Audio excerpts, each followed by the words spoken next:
ধরুন আপনি মৃত্যুর মুখোমুখি, কিন্তু হঠাৎ কেউ এসে বলল মৃত্যুই আপনার শেষ নয়, ভবিষ্যতে আবার জীবিত হওয়া সম্ভব। এটা কি বৈজ্ঞানিক বাস্তবতা নাকি শুধুই বিলাসী কল্পনা? আজ আমরা জানব ক্রায়োনিক্সের গল্প। জার্মানির টুমরো.বায়ো দাবি করছে মৃত্যুর পর শরীরকে বিশেষ পদ্ধতিতে সংরক্ষণ করা হলে ভবিষ্যতে উন্নত চিকিৎসার মাধ্যমে আবার জীবিত হওয়া সম্ভব। এই প্রক্রিয়ায় মৃত্যুর পরপরই বিশেষ অ্যাম্বুলেন্সে নেওয়া হয় ব্যক্তিকে। শরীরের সমস্ত পানি ক্রায়োপ্রোটেক্টিভ ফ্লুইড দিয়ে প্রতিস্থাপন করা হয়, যাতে বরফের স্ফটিক গঠিত না হয়। এরপর শরীরকে -196 ডিগ্রি সেলসিয়াস তাপমাত্রায় ঠান্ডা করে সুইজারল্যান্ডে সংরক্ষণ করা হয়। ক্রায়োনিক্স নতুন কিছু নয়। 1976 সালে ক্রায়োনিক্স ইনস্টিটিউটের মাধ্যমে এই পদ্ধতির সূচনা হয়। তবে এখনো পর্যন্ত কেউ সফলভাবে এই পদ্ধতি থেকে পুনরায় জীবিত হতে পারেনি। এ পর্যন্ত টুমরো.বায়ো 3 থেকে 4 জন মানুষ এবং 5টি পোষা প্রাণীকে সংরক্ষণ করেছে। বর্তমানে প্রায় 700 জন তাদের সেবা গ্রহণে সাইন আপ করেছেন। ক্রায়োনিক্স নিয়ে বিজ্ঞানী ও বিশেষজ্ঞদের মধ্যে রয়েছে ব্যাপক বিতর্ক।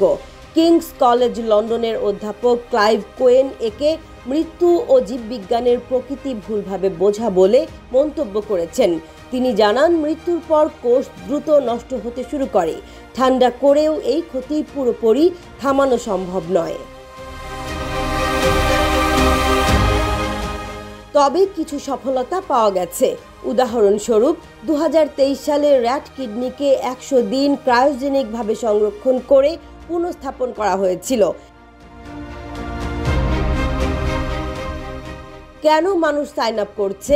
ক্রায়োনিক্সের সমর্থকরা মনে করেন ভবিষ্যতে চিকিৎসা বিজ্ঞানের অগ্রগতির মাধ্যমে এটি কার্যকর হতে পারে। টুমরো.বায়ো এর সহ প্রতিষ্ঠাতা এমিল কেনজিউরা বলেন, অঙ্গ প্রতিস্থাপন একসময় অসম্ভব মনে হতো, ক্রায়োনিক্সও সেই পথে এগোচ্ছে। 51 বছর বয়সী লুইস হ্যারিসন বলেন, এটি এক ধরনের টাইম ট্রাভেল। মৃত্যুর পর দ্বিতীয়বার জীবন পাওয়ার সম্ভাবনা থাকলে কেন তা গ্রহণ করব না? নৈতিকতা এবং আর্থিক সমালোচনা।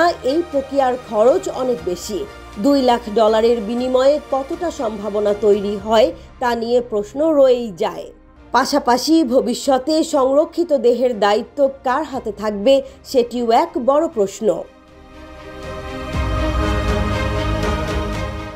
কেনজিওরা এ বিষয়ে বলেন, নিজের ভবিষ্যৎ নিয়ে সিদ্ধান্ত নেয়ার স্বাধীনতাই সবচেয়ে গুরুত্বপূর্ণ। এটি বিলাসবহুল গাড়ি কেনার মতো একটি ব্যক্তিগত পছন্দ। টুমরো.বায়ো এর লক্ষ্য 2028 সালের মধ্যে মস্তিষ্কের নিউরাল স্ট্রাকচার সংরক্ষণ এবং পুনরুদ্ধারের সক্ষমতা অর্জন করা। সর্বোপরি মৃত্যুর পর জীবনের আশা নিয়ে ক্রায়োনিক্স আমাদের সামনে এক নতুন প্রশ্ন রেখে যাচ্ছে।